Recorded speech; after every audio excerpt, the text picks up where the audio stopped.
Hi folks, we've got a new game today. Well, of course we do. Why else would we be doing a video unless we were talking about something different? But we have a new game today, and let's see if Miss Katie can remember the name of it.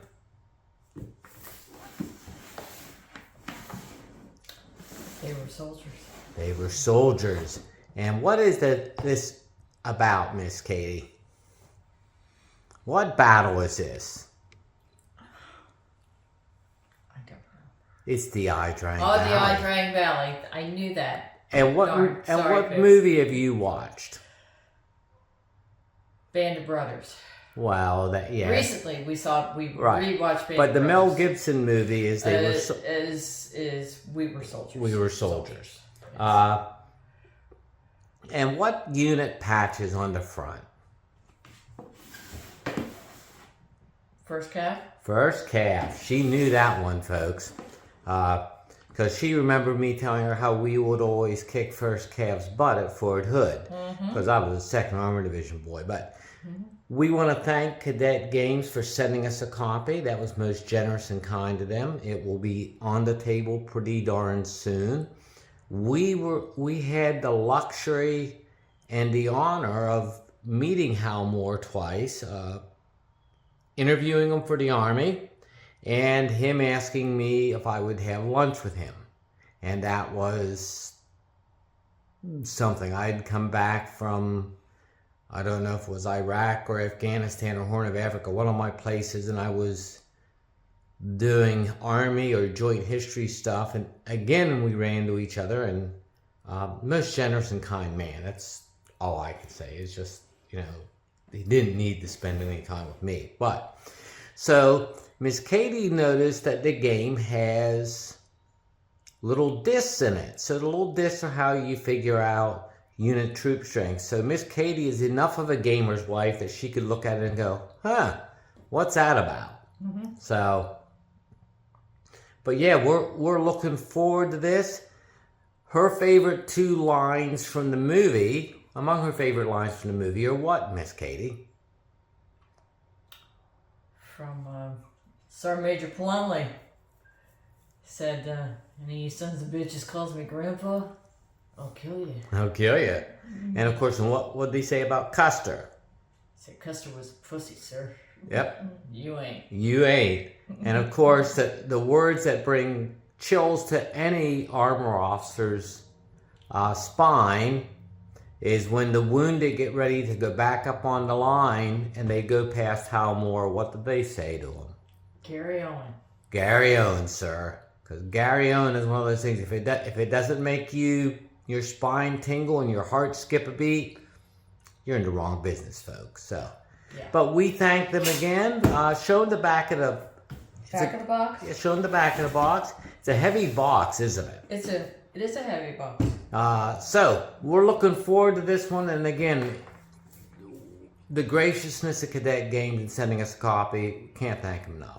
So as always, folks, we say now, because it's someone's nap time. It's nap time. Thank you, folks. I'll be talking about it shortly.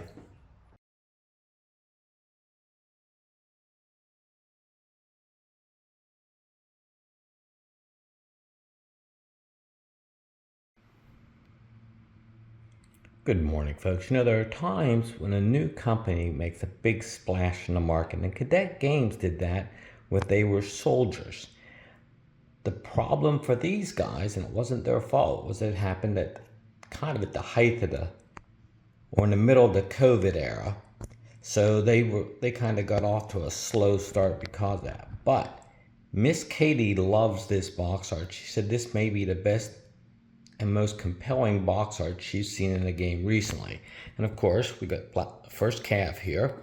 And you notice right up front, they tell you what's inside the box, age, time, players, and this beautiful, well-made box here. And of course, here's the back of the box. Tells you everything that's in it.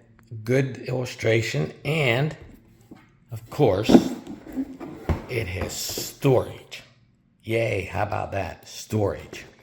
So, many gamers have read this book, We Were Soldiers Once and Young.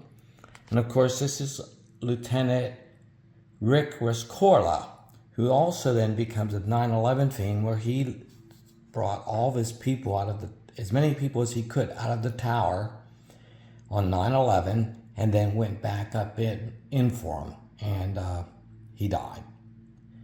Now, in the movie, We Were Soldiers, Mel Gibson portrayed Hal Moore and Sam Elliott, his Sergeant Major Plumley, and Fort Benning has been renamed in Moore's honor.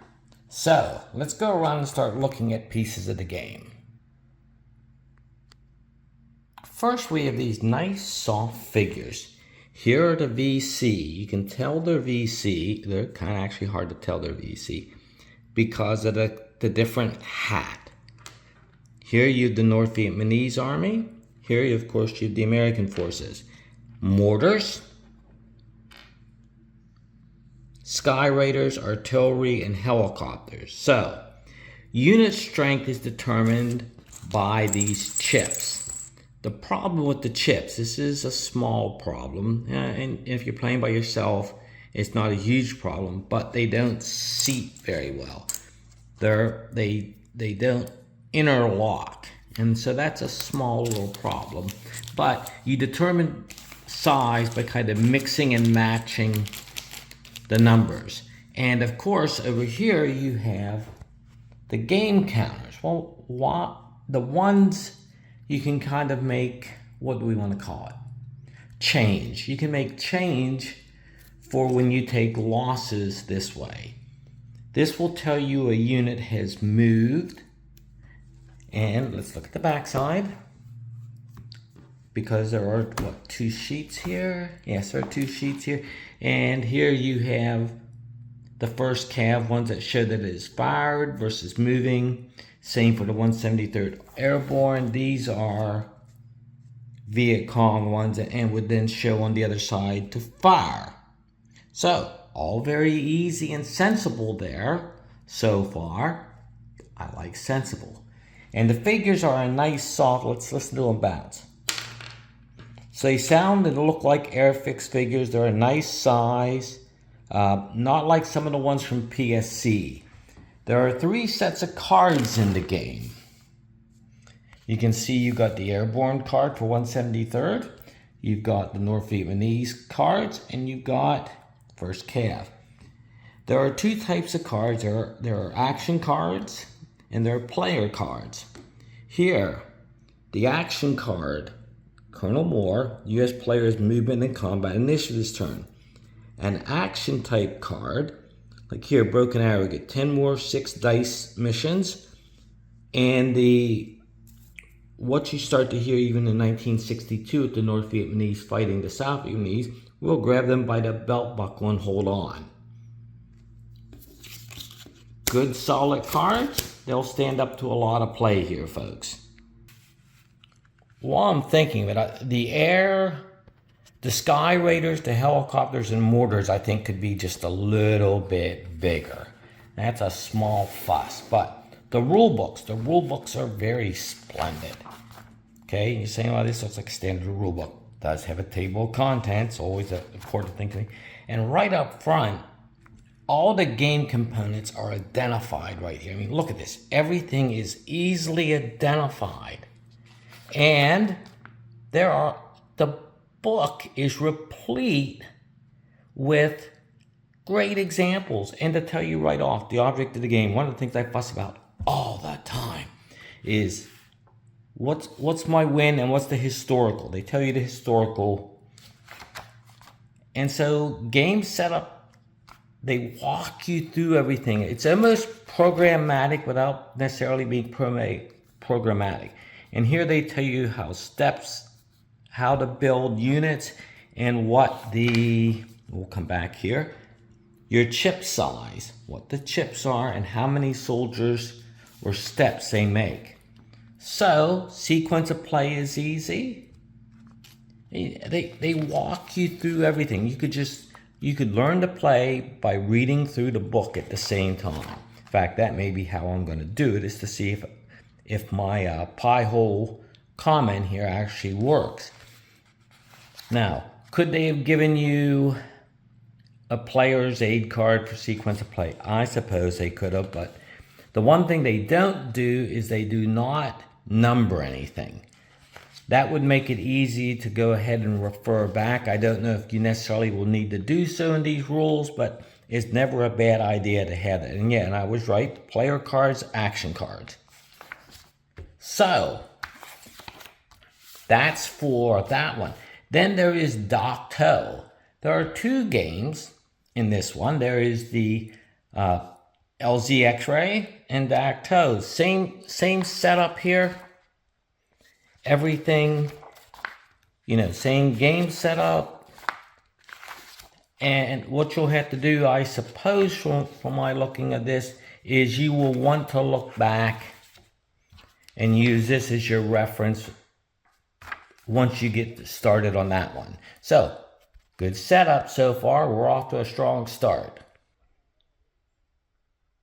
I will map that the game map looks like a larger scale of a 1/50,000 one that many of us are used to in the Army. Now, the game boards, like here, the Fire Combat system is pretty easy and pretty standardized. How you get your attacks depended upon cover, terrain. I can live with that. That's a simple enough system. For the Fire Combat and for close quarter combat, all very simple and easy.